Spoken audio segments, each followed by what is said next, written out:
자, 오늘은 새 언약 아래서 재정 원리 두 번째 시간을 우리가 함께 보려고 하는데요. 성경에 보면 하나님을 신뢰하는 것, 하나님을 신뢰하는 정도에 있어서 가장 적은 양의 믿음이 그 적은 양의 믿음이 들어가는 것이 재정이라고 성경은 계속 예수님은 말씀하셨습니다. 재정이라고 하니까 그런데 재정이 물질이고 또 재정이 돈인 것이죠. 그러니까 적은 하나님께 가장 적은 양의 믿음이 들어가는 것이 재정이라는 것. 그걸 예수님께서 말씀하시고 누가복음 16장에 예수님께서 불의한 청지기 비유를 말씀하시면서 이 성경의 이 돈에 관한 그 단어가 제가 세보지는 않았지만 어느 목사님이 말씀하는 그 설교를 들었는데, 이 돈이라는 그 말이 2,000번이 이상 이렇게 쓰여지고 있다라고 이렇게 얘기를 하고, 또 어느 목사님은 6,000번 이상 이 돈이라는 단어가 쓰여지고 있다라고 이렇게 얘기를 하는 그런 설교를 들은 기억이 있습니다. 16장에서도 누가복음 16장에서 우리가 보지 않겠지만은 예수님이 돈에 대한 얘기를 쭉 이렇게 하죠. 불의한 청지기 주인의 돈을 가지고 사용한 그 돈 문제를 쭉 얘기하면서 마지막 10절에 가장 적은 일에 충성되지 아니하면 어떻게 큰 일을 맡기겠느냐라고 이렇게 말씀을 결론적으로 하시거든요. 그럼에도 불구하고 우리 삶의 가장 큰 문제로 자리 잡고 있는 게 바로 돈 문제죠. 우리가 살아가는 데 돈 문제, 아이들 키우는데도 돈 문제, 결혼하는데도 돈 문제, 집을 사는데도 돈 없어서 샀으면 좋겠는데 다 돈이 들어가요. 뭐든지 다 돈이 문제인 거죠. 이렇게 재정을 말했지만은 새 언약 아래에서의 재정 원리, 이 재정을 말하고 있지만은 사실은 돈 문제인 거예요. 돈 문제. 그래서 여러분 한번 생각해 보세요.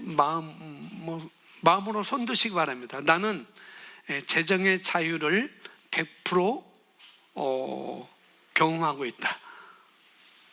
자, 손들어 보세요. 나는 재정의 자유를 100% 경험하고 있다. 여기서 자유, 이제 재정의 자유라고 하는 것, 돈의 자유라고 하는 것은 뭐냐면은 내가 쓰고 싶은 대로 내 정욕을 채우는데 내 어떤 돈을 쓰고 싶은 대로 그렇게 산다는 의미는 아니에요. 재정의 자유를 누리는 것은 내가 쓰고 싶은 대로 내 정욕을 위해서 돈을 쓴다라는 그런 의미가 아닌 겁니다.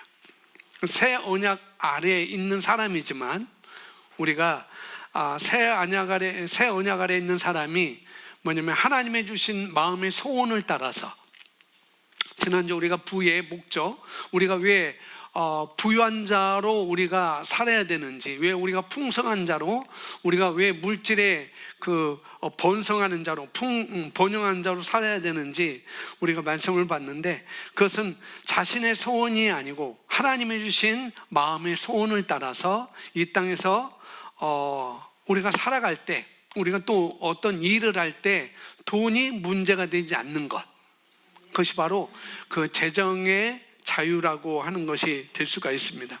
좀 더 쉽게 말하면은 주님이 주신 마음, 우리 하나님이 주신 마음, 또 사탄이 준 마음도 아니에요. 또 나의 정욕과 욕심이 주는 그런 마음도 아니고 주님이 주시는 마음, 그 마음을 따라 내가 헌금을 하라 하고 또 나의 어떤 일을 위해서 소비를 할 때 돈 때문에 제재를 받지 않는 것, 그런 상황이 바로 재정의 자유를 100% 경험을 하는 거라고 생각할 수가 있습니다. 자, 우리가 LTG 성경 읽기를 우리가 쭉 하고 있는데 출애굽기를 이제 마쳤죠. 출애굽기를 여러분이 다 읽었을 텐데, 여러분 출애굽기를 1장부터 40장까지 읽으면서 뭘 여러분이 거기서 뭘 보게 됐고 뭘 느꼈는지 모르겠지만은, 저는 뭐 여러 가지 가운데 1장부터 40장까지 읽으면서 나중에 지난주에 읽었던 21장부터 40장까지 제가 읽으면서 뭘 느꼈느냐면은, 하나는 하나님은 성막을 짓기 위해서, 하나님은 뭔가를 하기 위해서 뭐 성막을 짓는 일이든지 우리가 우리의 소비를 할 때든지 무엇을 할 때든지 하나님은 우리에게 없는 것을 요구하지 않는다는 거예요. 성막을 지으라고 할 때도 하나님은 뭐를 만들어라, 뭐를 만들어라, 뭐를 만들어라 라고 할 때도 우리에게 없는 것을 요구해서 만들라고 한 것은 하나도 없다는 거죠. 제가 출애굽기 읽으면서 야, 이런 말씀도 있었네, 이렇게 보여지더라고요. 왜 그러면 재정에 대한 설교를 하려고 그랬는지 모르겠지만은 그래요. 하나님은 우리에게 없는 것을 하라고 하시는 분이 아니라는 거예요. 우리가 하나님의 성품을 잘 알아야 되겠죠. 무슨 말인지 잘 모르시겠다면 다시 출애굽기 21장부터 40장까지 다시 읽으면은 알 것 같습니다. 자, 우리가 여러 가지 헌금하는 종목이 있는데 뭐 주일 헌금이니 뭐 여러 가지 헌금의 종목이 있죠. 어떤 분들은 그래요. 주일 헌금을 성경에서 하라고 한 성경 구절이 없어요. 그래서 안 한다고? 아니, 헌금을 그런 식으로 하는 사람들이 있나요? 성경에서 주일 헌금 하라는 것이 없어요. 아니, 그러면 다른 헌금은 성경에서 하라는 대로 내가 또 하고 있는지도 또 우리가 봐야 돼요. 그러니까 이것도 아니고 저것도 아니고. 제가 묻고 싶어요. 그렇지 않거든요. 우리가 10의 1조를 하거나 다른 헌금을 할 때 그 헌금하는 그 목적이 뭐냐면은 하나님을 공경해서 하는 거라는 거예요. 물론 우리의 모든 공급자가 하나님이라는 걸 알고 해야 되겠지만은 첫 번째, 그것은 첫 번째고, 기본적으로 우리가 마음에 깔고 가야 되는 건 뭐냐면은 내가 이 헌금을 통해서 하나님을 공경하는 마음을 가지고 내가 해야 된다는 거예요. 그런 의미가 있어요. 여러분, 이 재정에 대한 말씀을 들으실 때 하나님께서 나에게 하신 그 말씀으로 들으시고요, 그 다음에 내 마음에 내 마음, 나의 태도 변화로 들으셨으면 좋겠습니다. 이것을 헌금을 해라, 더 많이 해라, 이런 행동의 변화를 요구하는 것이 아니라, 그런 행동의 변화를 요구하는 것이 아니라 내 마음의 태도, 우리 마음의 자세, 나의 태도의 변화를 말하고 있는 것입니다. 그런 심정으로 여러분들이 이 말씀을 들으셨으면 좋겠습니다. 여러분, 하나님께서 저와 여러분을 축복하신 이유가, 그 원인과 동기는 뭐냐라고 할 때, 내가 다른 사람들에게 복의 근원으로 살 수 있도록 하기 위해서 하나님은 우리에게 축복을 하시는 거예요. 내가 뱃살이 찌고 배가 나오고 좋은 옷을 입고 그런 것도 물론 없지 않아 있지만, 그러나 근본적인 이유는, 하나님이 나에게 축복하신 이유는, 근본적인 이유는 뭐냐면은 내가 다른 사람들에게 복의 근원으로 살아라. 그래서 지난 시간에 부의 목적을 우리가 5가지 봤는데, 첫 번째는 뭐였어요? 하나님 나라의 확장인 것. 두 번째는 세 번째는 세 번째 뭘까요? 기억 안 나세요? 그래서 저는 좋아요. 다시 한번 설교할 수 있어서. 세 번째 뭐냐면, 말씀을 따라 모든 선한 일을 하기 위해서. 네 번째는 다른 사람을 축복하기 위해서. 다섯 번째는 다른 사람을 구제하기 위해서. 우리가 부의 목적, 돈을 가지는 목적이 거기 있다는 거예요. 물론 우리가 사는데, 집을 장만하고 여러 가지 사는데 그런 목적도 있지만은, 그러나 근본적인 목적은 거기에 있다는 거예요. 그래서 너희는 먼저 그의 나라와 그 일을 구하라. 그러면은 다른 모든 것도 더해 주신다. 솔로몬이 구한 것이 바로 그거였죠. 하나님의 백성을 잘 섬기기 위해서. 하나님께서 맡겨주신 이 나라의 백성들을 잘 섬기고 선한 일을 하기 위해서 나에게 지혜를 달라고 할 때, 하나님은 그 지혜뿐만 아니라 뭐예요? 다른 부도 주시고 장수도 주셨던 것입니다. 목적은 거기 있는 거예요. 그래서 오늘 새 언약 아래에서 재정 원리 두 번째 시간으로 그러면 우리가 번영의 삶을 위한 네 가지 조건이 있어요. 번영의 삶을 살기 위한 네 가지 조건이 있는데, 번영하니까 우리가 많이 들어봤잖아요. 번영하니까 이상한 말을 하시는 분들이 간혹 있는데요. 하나님께서 약속하신 것, 예수님께서 우리에게 회복하신 그 재정의 축복을 우리가 추구하면 뭐냐면은 그걸 번영신학이라고 이상하게 말하는 분들이 있어요. 그런 무리들이 있습니다. 근데 그건 성경적이지 않아요. 하나님께서 우리에게 축복하신 것, 예수님께서 우리에게 회복하신 그 재정의 축복을 우리가 추구하는 것은 마땅한 것입니다. 아멘. 만약 여러분이 그렇게 생각하고 계시다면은 이것은 번영신학이야 라고 여러분이 생각하신다면 빨리 돌이키셔야 됩니다. 이것은 우리가 번영하는 것은, 우리가 풍성하게 사는 것은, 우리가 부유하게 사는 것은, 이것은 성경적이자 하나님께서 축복하신 것입니다. 그래서 우리로 말미암아, 그래서 우리가 일단 하나님께서 우리에게 그런데 물론 교회에서 돈을 횡령하고 그런 목회자들도 있고 사역자들도 있고 신부들도 있고 스님들도 있어요. 돈을 횡령하는 것. 그런데 이런 사역자, 그건 번영신학이 아니고 그건 횡령이죠. 그건 사기죠. 목사님들이 돈을 횡령하거나 신부, 스님, 사역자들이 또 재정을 관리하는 사람들 돈을 횡령하고 사기치는 것, 이런 것들은 사기예요. 그래서 우리가 언어를 잘 써야 된다는 거예요. 번영신학이니 뭐니 그런 게 아니고, 그러니까 번영이라는 것은 다른 말로 형통이라고 바꿔 말할 수 있어요. 우리가 형통하게 사는 것, 또 다른 말로 우리가 넉넉하게 사는 것, 재정의 자유를 100% 우리가 누리고 사는 것, 그런 거라고 할 수 있죠. 그러니까 성경에서는 이 번영이라는 말을 형통이라는 말로 바꿔서 또 말하고 있습니다. 이것은 하나님께서 우리에게 약속하신 것이기 때문에 악한 것과 함께 사용하면 안 돼요. 이 번영이라는 단어를. 그래서 일단 하나님께서 우리를 넉넉하게 하시고 또 뭐예요? 우리로 하여금 너그럽게 헌금을 하게 하신다는 것. 넉넉하게 우리가 쓰고 또 너그럽게 하나님께 헌금할 수 있도록 하신다는. 그래서 우리로 말미암아 하나님께 감사를 하게 하는 것입니다. 자, 첫 번째, 번영의 삶을 살기 위한 첫 번째는 뭐예요? 믿음으로 보는 법을 우리가 알아야 돼요. 무엇으로 보는 법? 믿음으로 보는 법. 믿음으로 보는 법. 되게 멋진 말이잖아요. 믿음으로 본다. 정말 이것은 정말 신나는 일인 것이고, 이것은 뭐냐면 또 꿈꾸는 거기도 하고요. 이건 다른 말로 또 우리가 비전을 보는 거기도 하기도 하고, 소망을 갖는 것도 함께 여기서 넣을 수가 있습니다. 그런데 우리가 믿음으로 보는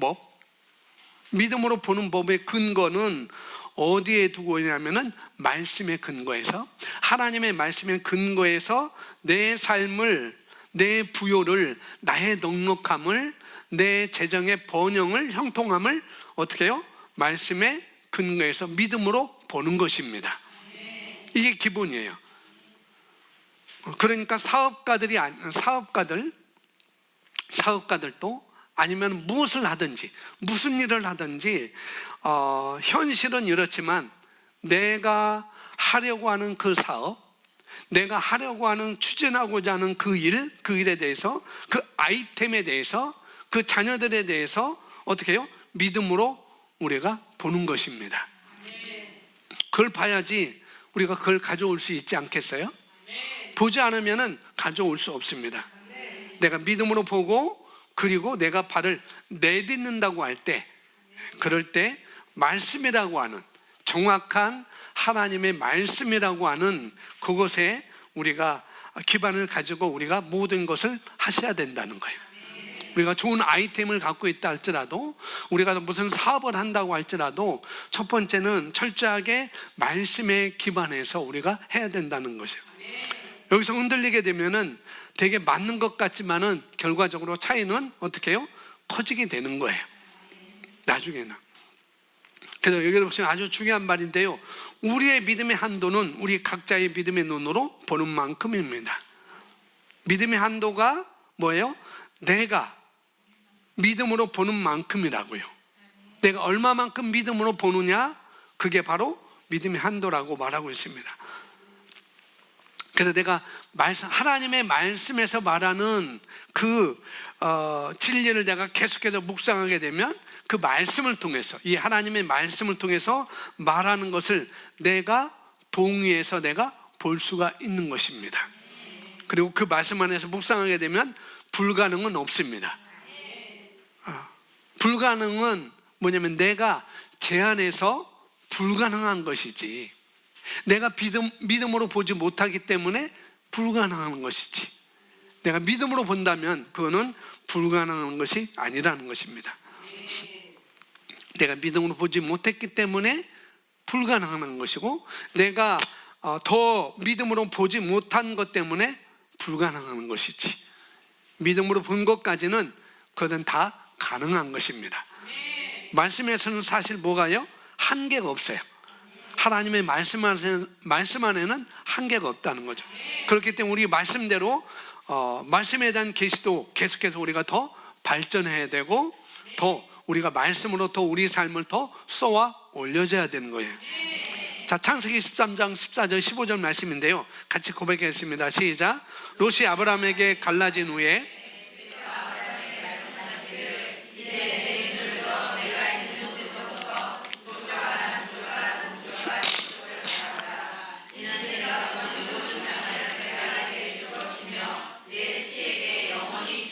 아멘. 이는 내가 보는 모든 땅을 내가 내게 줄 것이다. 그뿐만 아니라 또 뭐래요? 그리고 너의 씨에게도 줄 것이다. 이는 내가 보는 모든 땅을 너에게 줄 뿐만 아니라 내 씨에게도, 너 씨에게도 줄 거야. 그렇게 말씀하시죠. 그래서 여기 두 가지를 말하고 있는데, 너에게도 주고 내 씨에게도 준다고 할 때 이 말은 뭐냐면은 합법적이지만 그건 자동적으로 주어지는 건 아니라는 거예요. 하나님 말씀하셨어요. 내가 보는 것, 내가 밟는 것 다 너에게 줄 거야. 그리고 너뿐만 아니라 내 자손에게도, 내 후손에게도 그걸 줄 거야라고 분명히 말씀하는데, 이건 합법적인 것입니다. 이건 법적인 거예요. 그러나 법적이라 할지라도, 합법적이라 할지라도 이것은 자동적으로 우리에게 오는 것은 아니라는 거예요. 자, 아버지가 눈을 들어서 땅을 보든지 믿음으로 뭔가를 보면은 그때 함께하고 있는 자녀들도 같이 보고 있는 것이죠. 함께 가고 있다면은 그걸 또 함께 보는 것을 경험하게 될 것이고, 믿음으로 보는 것을 자녀들도 경험하게 될 거라는 거예요. 그게 본보기가 되고 그것이 또 대물림이 되는 거거든요. 왜? 본 것이 그거니까 그런 거예요. 같이 봤으니까 그런 것입니다. 자, 짧은 영상인데, 짧은 영상이에요. 우리 한 1분도 안 되는 영상인데 우리 함께 보도록 하겠습니다. 자, 이해가시죠? 엄마가 청소할 때 평소에 아빠가 어떤 모습을 보여주는지 그 아이가 보고 생각하게 되고, 결국은 아빠가 없을 때 자기는 먹을 걸 먹고 있지만 우유병을, 자기 양식을 물고 있지만, 결국 아빠가 없을 때 엄마가 청소할 때 본 그대로 부모의 교육, 아주 짧은 영상이지만 우리에게 좋은 것을, 자녀 교육에 대해서 또 우리 부모의 말과 행동에 대해서 아주 좀 깨달을 수 있는 귀한 영상이라고 제가 봤습니다. 그 아빠가 매트를 들어주는 걸 보고 생각하고 보고, 그리고 엄마가 그걸 보고 엄마가 놀라는 거예요. 돌진한 아이가 그렇게 행동하는 것. 그래서 의식적이든 무의식적이든 우리 부모의 말과 행동에 있어서 자녀들에게 다 비춰진다는 것. 그러니까 의식적으로 하든 무의식적으로 하든 다 그렇게 된다는 거죠. 이 보는 것, 이 아이가 돌전한 아이가 보는 것. 우리 지휘도 이제 둘이 앉아놨는데 엄마 아빠가 잘 말해야 되고 잘 보여줘야 돼요. 이 아이처럼. 지금 제가 본다고 표현하고 뒤에도 그런 말이 나오는데요. 이 보는 건 다른 말로는 또 사고방식이라고도 말할 수 있어요. 자녀는 부모, 아버지나 어머니가 하는 것을 보잖아요. 그러니까 자녀들도 마땅히 자기가 할 것 없으면 여기 아이처럼 이 돌전 안에서 아빠가 엄마가 하는 걸 해야 된다고 생각하기도 하고 또 그렇게 행동하기도 그렇게 하기도 하죠. 근데 내가 어떤 것을 보느냐, 우리 부모가 내가 어떤 것을 보느냐, 내가 어떤 것을 어떻게 사고하는 것과 연관이 다 있는 거거든요. 그죠? 그래서 여기 일단 고린도후서 5장 7절 말씀 같이 읽겠습니다.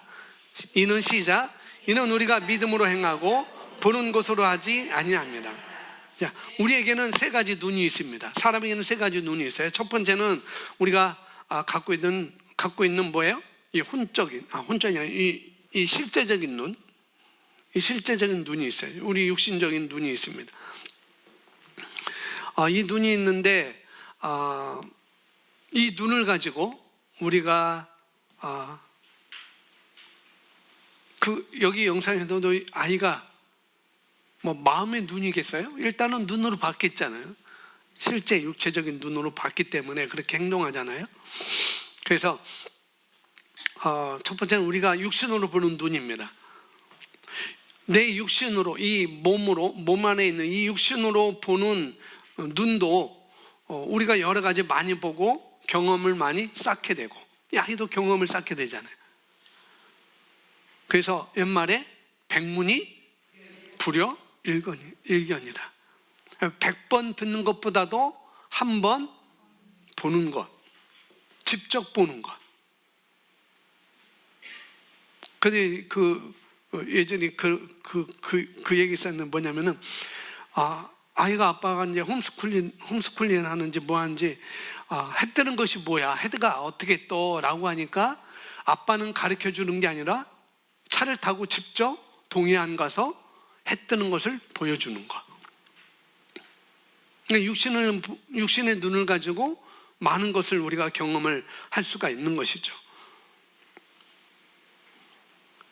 그런 것 때문에 우리가 뭐 100번 듣는 것보다도 직접 한번 가 보는 것도 그게 우리에게 유익이라는 거죠. 그래서 우리가 그것 때문에 선교지도 우리가 가보는 것이고, 또 기회가 되면 2025년에 성지순례도 우리가 성경의 땅도 한번, 뭐 이 땅도 성경의 땅이지만 예수님이 직접 걸으셨던 그 땅도 한번 우리가 걸어보는 것, 그런 것이에요.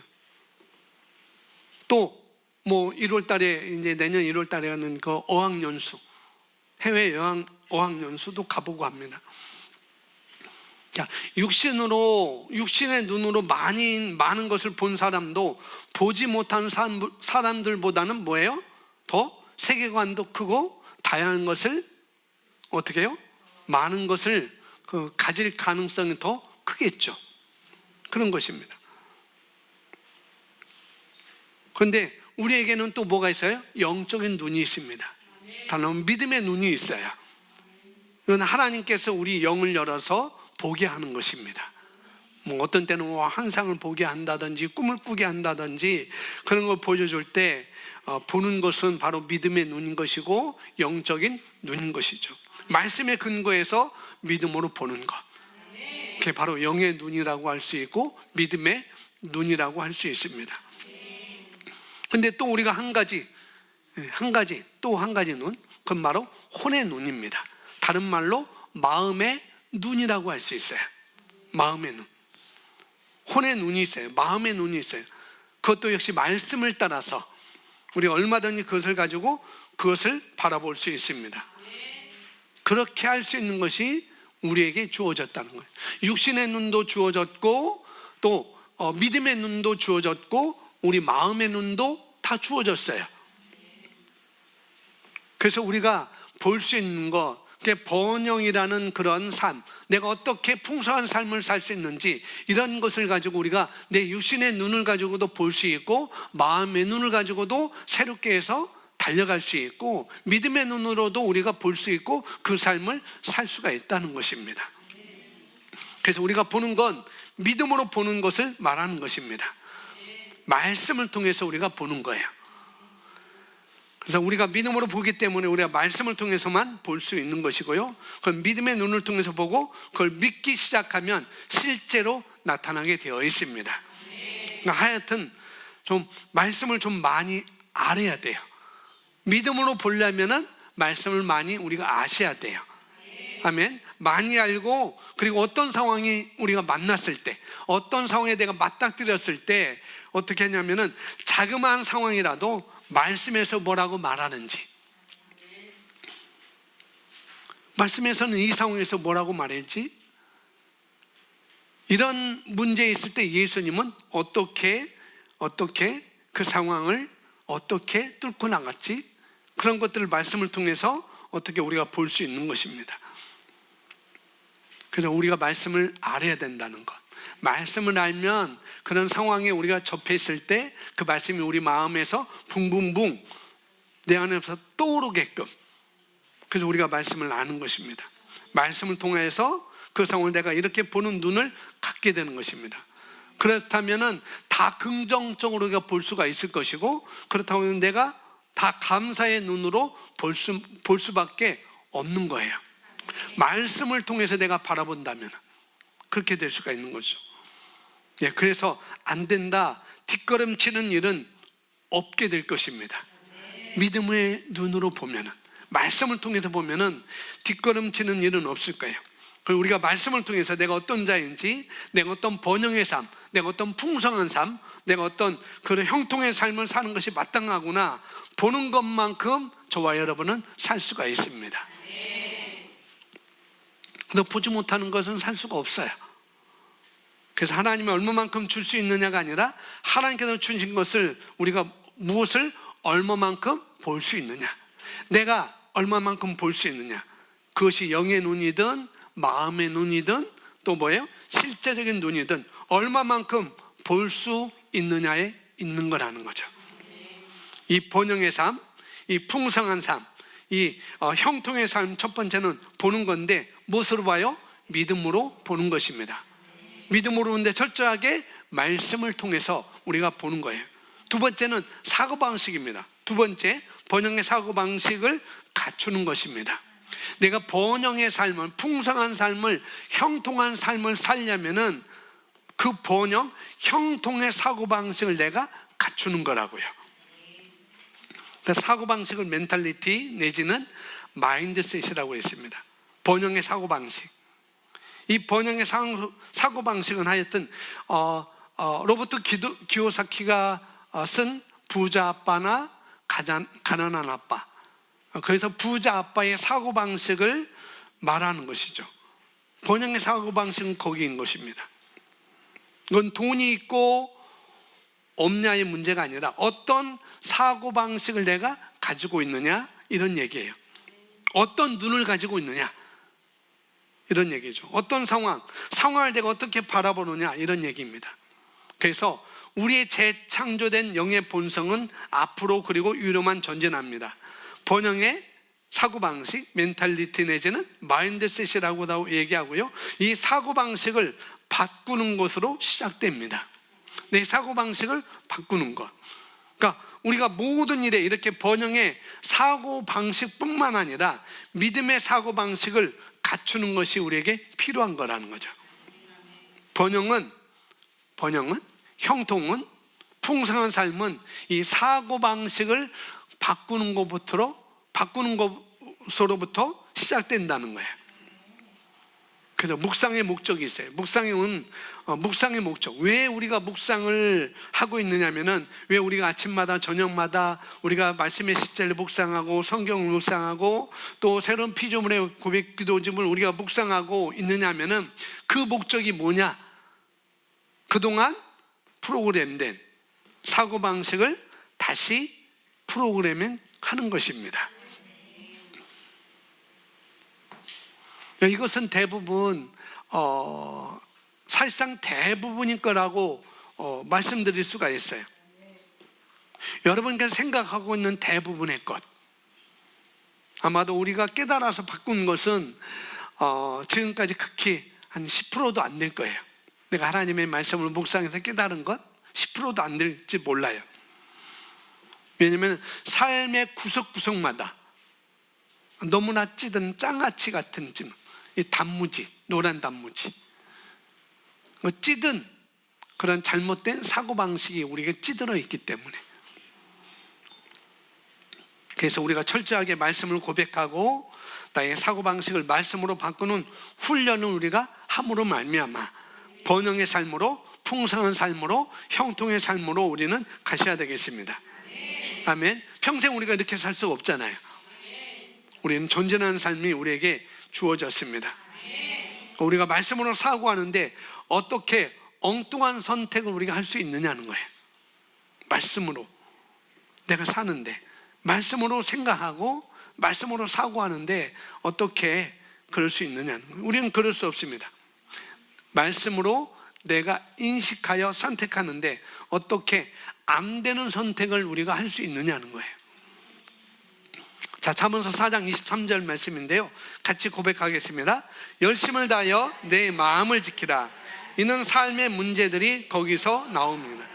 그래서 마음을 지키라. 마음의 생각을, 마음의 사고방식을 어떻게 해요? 지키라는 거예요. 그것이 잘못되고 있다면 바꿔야 되는 것은 마땅한 것이고, 내가 옳게 가고 있다면 그걸 지키는 것이 마땅하다는 것이죠. 사고방식을 말하고 있는 것입니다. 왜요? 삶의 문제들이 여기서 나오기 때문에. 열심을 다하여 내 마음을 지키라. 이는 삶의 문제들이 거기서 나옵니다. 어떻게 보면 이 말씀이 우리에게는 좀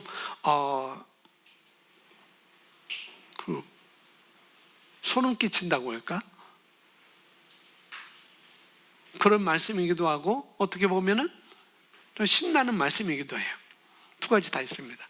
그 마음의 상태에 따라 어떤 사람은 소름 끼치는 말씀일 수도 있고, 어떤 사람은 신나는 말씀일 수도 있고.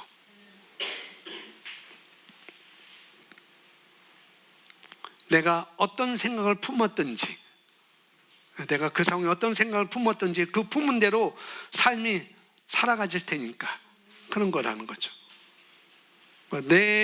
내가 생각을 품은 대로 그러한 선택을 우리가 하게 되어 있습니다. 내가 품은 생각이 내가 바라보고 있는 그런 그림일 것이고, 그런 말과 함께 그런 행동을 나오게 될 테니까 내 마음의 생각을 지키는 것이 너무 중요하다는 거죠. 그래서 사고방식을, 번영의 삶을 살려면 먼저 우리가 사고방식을 우리가 바꿔야 되는 것입니다. 여러분이 선택한 그 선택은 믿음으로 선택한 거예요. 잘못된 것이든지 잘된 것이든지 그것은 여러분이 믿음으로 선택하는 거라는 거죠. 내가 첫 번째 발자국을 내디딘 것, 그 선택은 절대 내가 그것이 그 믿음의 선택이라고 한다면, 여기서 말하는 믿음의 선택은 성경에서 말하는 믿음의 선택이겠죠. 그 믿음의, 성경에서 말하는 내가 누구인지라고 생각하고 그 선택한 그 선택에서는 절대 뒤로 물러서면 안 되는 것입니다. 내가 믿음을 선택한 그 선택을 내가 한 발짝을 물러나게 되면, 그러면은 그 다음번에는 하나 이상의 것이 더 무너지게 되어 있어요. 그건 실제입니다. 그건 리얼리티한 거예요. 그 여러분이 믿음으로 선택한 것 반드시 사수를 하셔야 돼요. 아멘. 내가 믿음을 딱 선택한 것 반드시 결과를 보시기 바랍니다.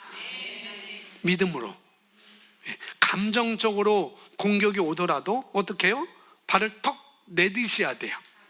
그 믿음을 가지고. 그래야지 내가 그 내디딘 그 발걸음이 또 다음의 발걸음을 우리가 내디딜 수 있을 수 있습니다. 그렇게 하는 것이 나를 공격하고 있는 삶의 문제들, 잘못된 생각들의 말씀으로 사고방식을 우리가 가져야 되는 이유인 것입니다. 자, 시편 1편 2절인데 말씀 같이 고백합니다. 그의 즐거움이 시작. 그의 즐거움이 그의 법에 있으니 그가 주의 법을 주야로 묵상하는도다. 예, 사고방식, 마인드는 우리가 태어날 때부터 가지고 온 것이 아니에요. 그죠? 여러분 지금 가지고 있는 사고방식, 그 마인드는 여러분이 태어날 때부터 부모로부터 태어날 때부터 프로그램된 그런 사고방식이 아니라고요. 이 사고방식 우리에서 후천적으로 다 얻어진 것입니다. 그 프로그램된 것은 세상에서 부모의 어떤 말과 선생님의 말과 친구들의 말과 각종 미디어들에서 쏟아지는 그 정보들로 인해서 사고방식이 된 거예요. 그 중에 다 한두 가지는 다 속해 있을 것입니다. 근데 우리가 새로운 피조물임을 알고 그대로 기능하고자 우리가 하는 사람들이 겪는 나름대로 어려움들이 있을 거예요. 새로운 피조물이지만 하나님의 말씀대로 살고자 하는데 나름대로 우리가 어려움이 있을 거라는 거죠. 그건 바로 괴리감입니다. 뭐예요? 괴리감. 하나님의 말씀은 나에 대해서 이렇게 온전하게 말씀하는데, 나는 이렇다고 말씀하는데, 내가 이것까지 할 수 있다고 얘기하는데 뭐예요? 내 삶에는 아직 어떤 부분에는 그것이 나타나기도 하고 아직도 내 삶에 만족스럽게 안 나타나기도 하기 때문에, 그런 괴리감 때문에 우리가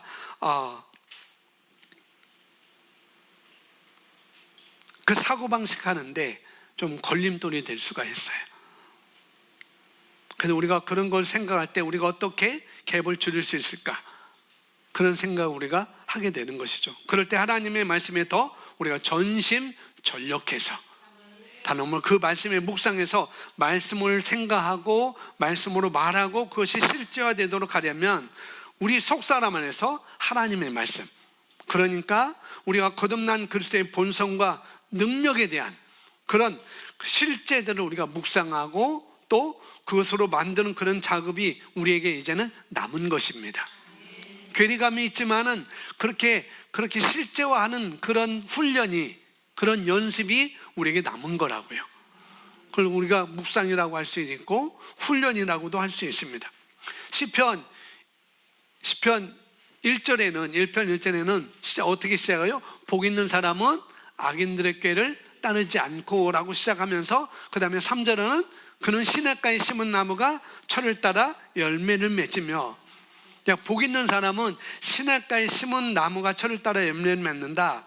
그 중간에 2절에서 오늘 읽었던 2절을 말하고 있는 거예요.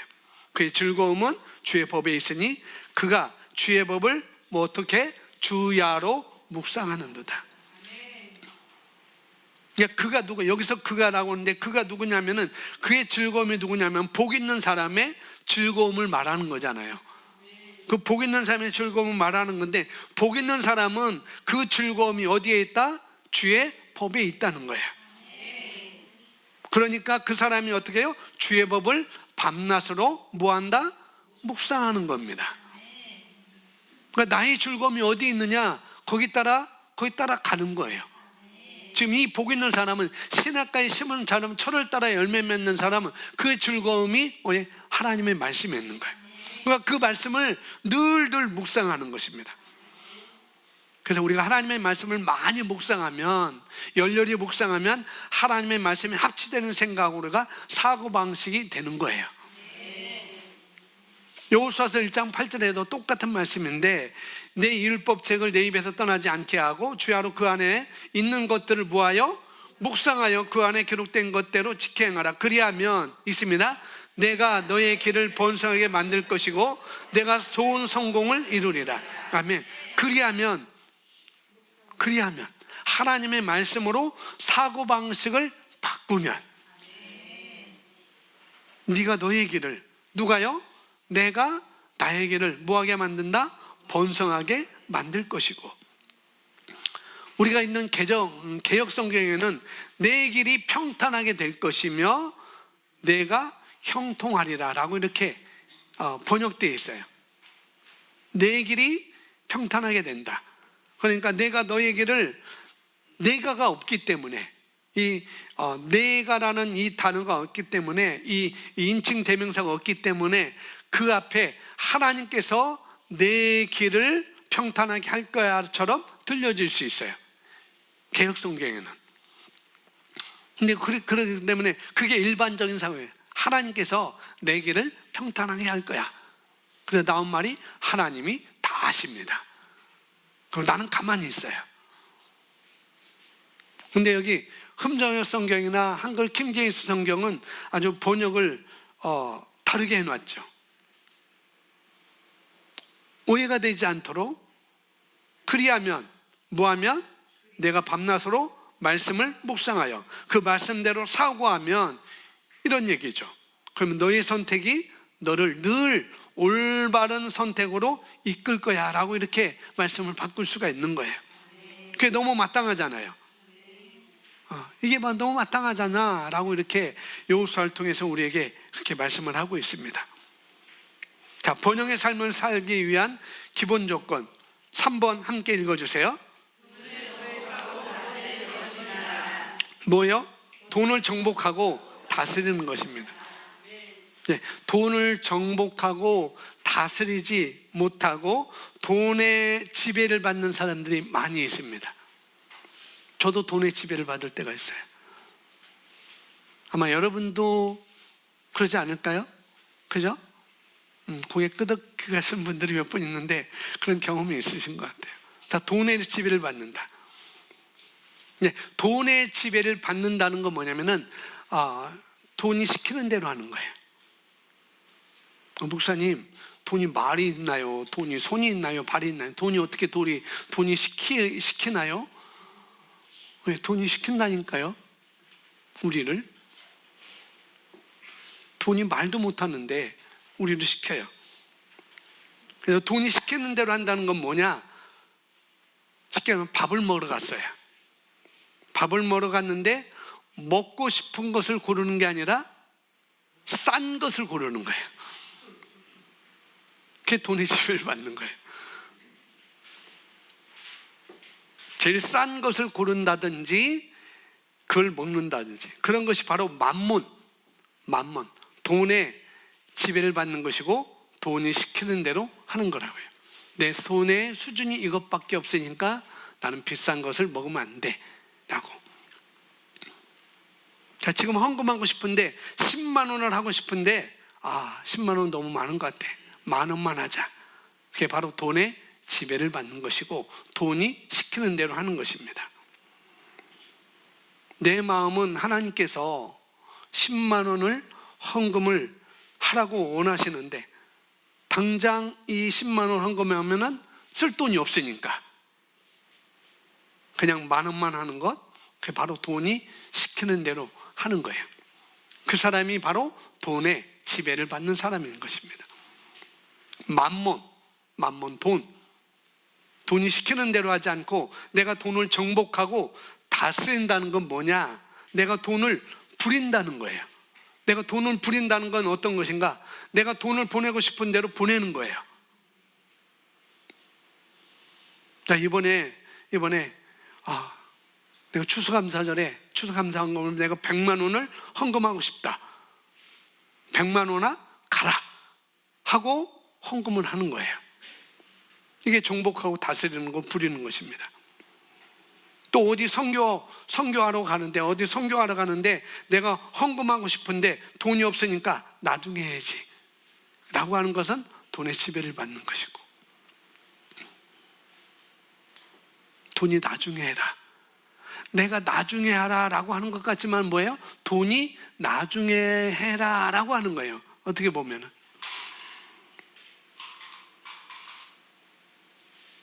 돈이 나중에 해 이렇게 얘기하니까 네, 돈에게 나중에 할게요 라고 하는 거. 그런 게 아니라 너 입 다물어, 돈한테 너 입 다물어 이렇게 하고 너 그런 말 안 하면 가. 그리고 내가 처음에 먹었던 그 마음으로 하는 것이 바로 돈을 부리는 것입니다. 아멘. 여러분, 돈은 우리가 부릴 때 최고의 종이 되는 거예요. 내가 돈을 부릴 때, 내가 돈을 정복하고 돈을 지배할 때 최고의 종이 되는 것이 바로 돈이라고요. 네, 반대로 돈은 우리가 섬길 때 최악의 주인이 되는 겁니다. 내가 돈을 섬기는 것, 돈이 시키는 대로 한다. 그것은 최악의 주인을 내가 섬기는 것입니다. 우리 주인은 오직 누구예요? 하나님이십니다. 오직 주인은 예수 그리스도가 우리의 주인 되시죠. 그래서 물질은 내가 정복하는 것만큼, 내가 다스리는 것만큼, 정복하는 부분만큼 나에게 복종하게 되어 있어요. 돈은 내가 다스리는 것만큼 나에게 복종하게 되어 있다는 거죠. 자, 로마서 8장 19절부터 읽습니다. 피조물이 시작. 피조물이 간절히 기대하고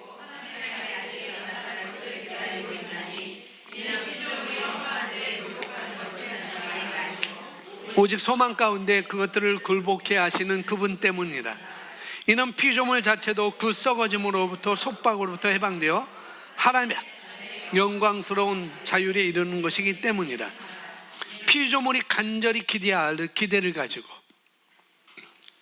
피조물이 뭐예요? 하나님 말고 나머지가 다 피조물이잖아요.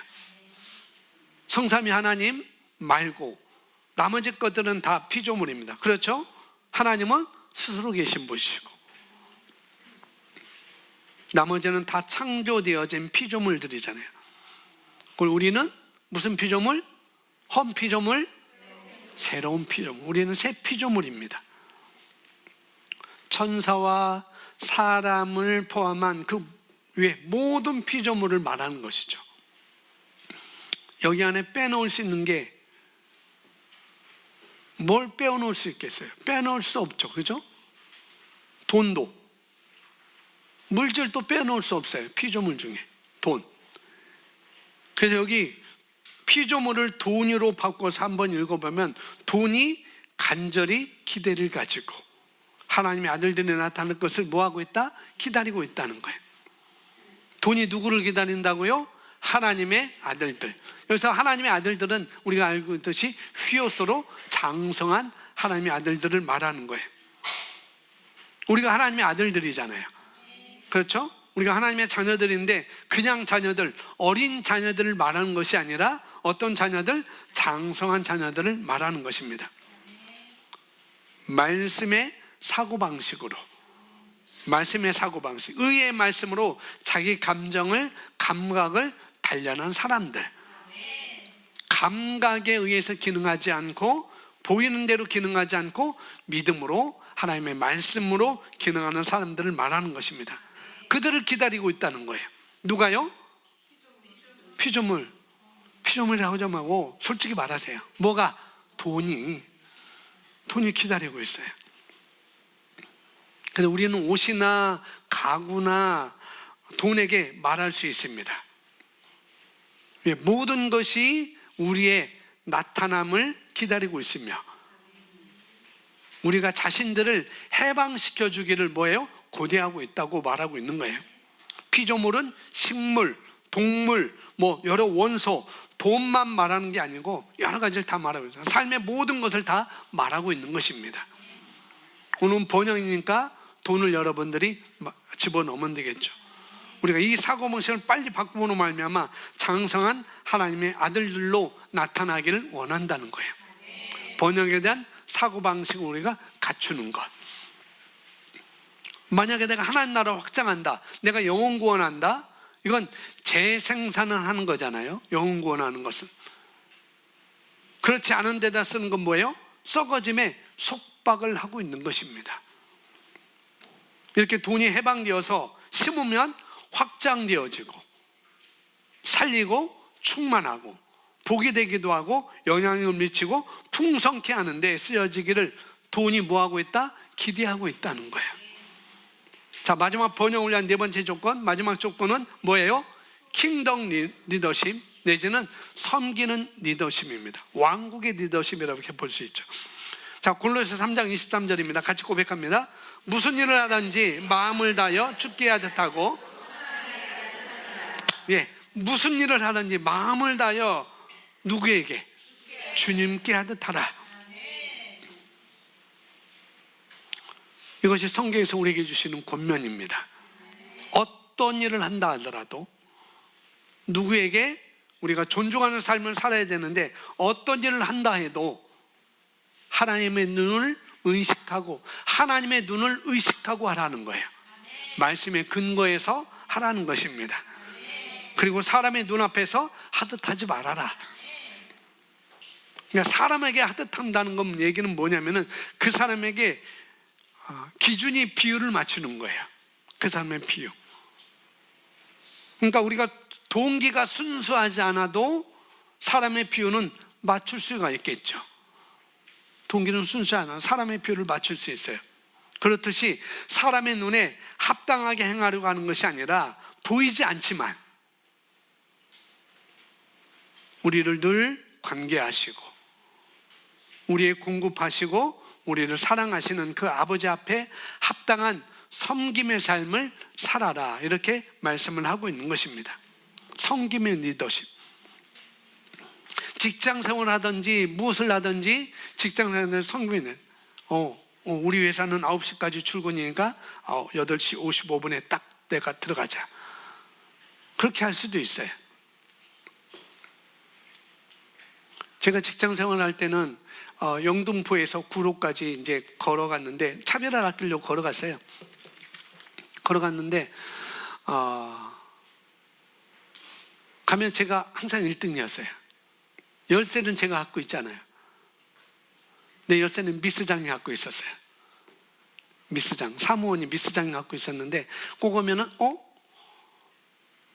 기현 씨가 먼저 왔네? 기현 씨가 먼저 왔네. 그 사무실 문 열고 제가 일하는 곳에 우리 직원들이 일하는 걸 문 열어주면은 제가 거기 다 청소하고 기계 같은 거 다 정리하고 그랬어요. 그럼 과장님이 이거 누가 있지? 김군이 했어? 야, 역시 다르구나. 너는 목사다. 우리가 직장을 가든지 뭐 하다든지 5분 전에 가는 것보다도 30분 전 미리 가서 내가 할 일이 아니지만은 당연히 청소하는 그분이 해야 되지만은 내가 하는 거예요. 그러면 사장이 뭐 하겠어요? 이 사람한테 도와주죠. 그래서 제가 학교 다닐 때, 그렇게 직장 다니면서 학교 다닐 때 사장님이 저한테 학자금도 내주고, 얘는 떡잎이 다르다. 떡잎이 다르다. 뭐 직장 생활하든 무슨 생활하든 그게 중요하면 교회 사역을 하든 딱 맞춰서 오기보다도 섬기는 그런 리더십을 우리가 가져야 돼요. 아멘. 이번에 태국의 브라더 슈 목사님 사역에 우리가 동참하고 있고 우리가 후원하고 헌금하고 있는데 그 현장을 보고 왔습니다. 그런데 이번엔 제가 이상하게도 제 아내가 목사님, 여보 왜 환전을 안 해요? 근데 그 소리가 그렇게 환전해야지 라고 딱 들리지 않았어요. 그 달러를 뭐 1달러를 바꿔서 가거나 아니면은 태국 돈 바트를 바꿔서 환전해서 가는 걸 제가 못해요. 왜? 방글라데시는 다 카드로 됐었으니까. 그래서 이 태국도 카드면 되겠구나 하고서나 갔는데 이놈의 태국은 카드를 안 받아요. 다 현찰 받치기야. 여러분 태국 갈 때 꼭 달러나 바트를 바꿔 갔어요. 카드 잘 안 돼요. 백화점도 잘 안 돼요. 백화점도 안 돼요. 백화점 간 적도 없지만 그게 큰 마트도 안 돼요. ATM기 가서 제가 바트로 이렇게 돈을 빼낼 수 있다 해서 가는데 또 이게 안 돼요. 제가 해외 ATM기 사용 제한을 걸어놨기 때문에. 와, 이게 뭐 사고 싶은데 카드를 살 수 없고, 내 코끼리 바지하고 한 세트를 사고 싶은데 그것도 못 샀어요. 또 다른 분들은 뭐 국수를 섬기고 싶고, 물론 한 번은 카드로 이제 섬기고 그랬지만은, 좀 좋은 식당 가서 섬기고 그랬지만은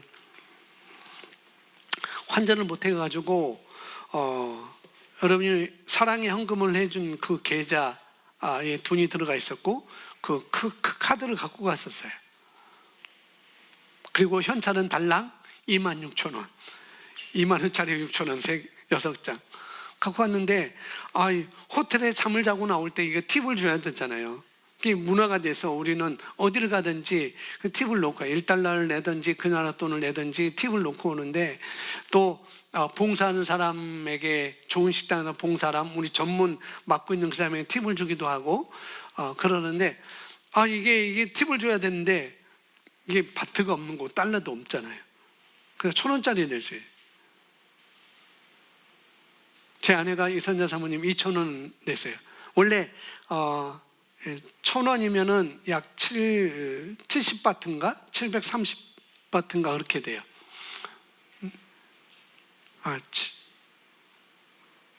좀 굉장히 비싸요.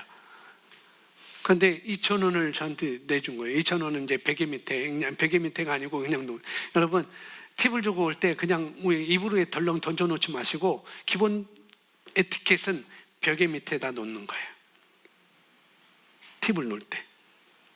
그래서 제가 2,000원을 추려갖고 벽에 밑에다 딱 놓고, 제 지갑에서 1,000원, 2,000원을 다시 꺼내서 4,000원. 그러면은 한 100바트가 넘어요. 근데 팁은 20바트면 돼요. 100바트를 놓고 나오고. 잠자는 숙소마다 다 그랬어요. 기쁨과 열정으로, 믿음으로 주님께 하듯 하는 것입니다. 그냥 문화이지만은 우리는 또 다르잖아요. 주님께 하는 것이고, 심는 것이고, 주는 것이고, 그런 것입니다. 섬기는 것이고. 제 아내는 은혜 받은 사역단체에 개인의 돈으로 매달 헌금하기로 그렇게 지정을 해놓았대요. 이게 방글라든지 이제 슈 목사님 사모님한테 개인적으로 하든지, 태국의 NK 선교센터든지 그렇게 지정을 해놓았대요. 근데 수입에 한계가 있죠. 저희 월급에 한계가 있으니까 수입에 한계가 있어요. 근데 수입에 한계가 있고, 나가는 돈도 또 있고, 해야 될 것도 생겼으니까 이제 생활비도 줄어들겠죠, 분명히. 그래서 먹고 쓰는 돈을 줄지라도 헌금하고 싶은 마음이 있는 거예요. 그게 바로 하나님께서 주신 마음이죠. 섬기는 리더십, 왕국의 리더십, 그런 것입니다. 그걸 보면서 제 마음에, 내가 뭘 생각하면 그걸 얘기하고 저한테 상의를 하지 않았지만, 물론 상의 안 했다고 지율이가 뭐라고 하잖아요.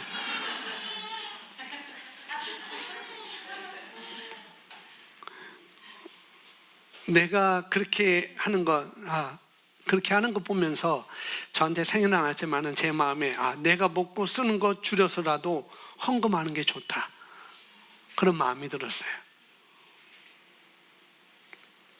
하나님의 주신 마음에 따라 우리가 헌금하기로 결정하고 그렇게 행동으로 순종했을 때, 영적인 세계에서는, 말씀의 세계에서는, 하나님의 약속에서는 놀라운 일이 일어난다는 거예요.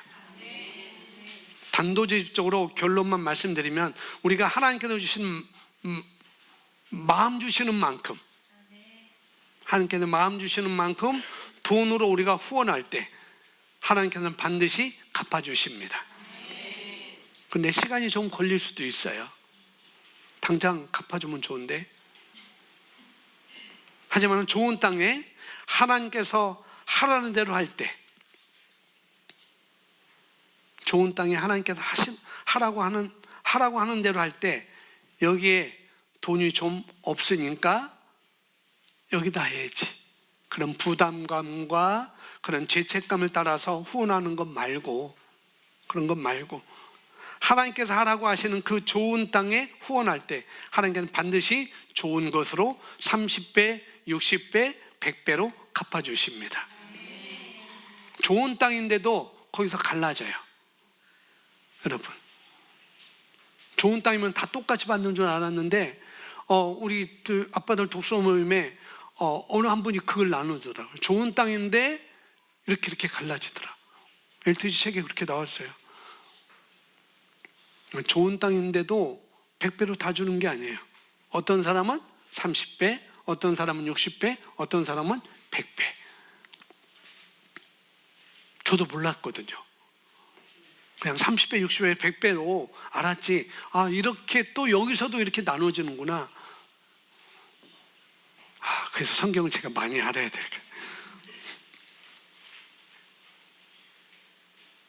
우리가 심을 때 30배, 60배, 100배로 반드시 갚아주시는 것은 하나님의 말씀이고 진리입니다. 어떻게 할 때? 우리가 섬기는 마음으로 할 때. 직장 생활이든지 교회 사역을 하든지 여러분들이 악기로, 찬양으로, 악기로, 여기서 나오는 찬양팀으로 무엇을 하든지 다 섬기는 마음으로 해야 돼요. 그럼 하나님은 갚아주셔요. 결코 헛되지 않습니다. 아멘. 그래서 이 번영의 삶을 살기 위한 4가지 조건 우리가 했는데 벌써 12시 넘어서 나머지까지 다 하면은 지난주처럼 1시간 넘을 것 같습니다. 자꾸 시간이 오버되는데, 자, 다음 재정의 원리, 즉 영적 원리에 대한 하나님의 정해놓으신 법칙, 이거는 다음에 또 우리가 말씀을 보면서 하도록 하겠습니다. 아멘. 이 4가지를 다시 한번 여러분 잘 마음에 정리하셔서 정말 번영의 삶을 여러분 사시기를 예수님의 이름으로 축복합니다. 아멘. 우리 다시 한번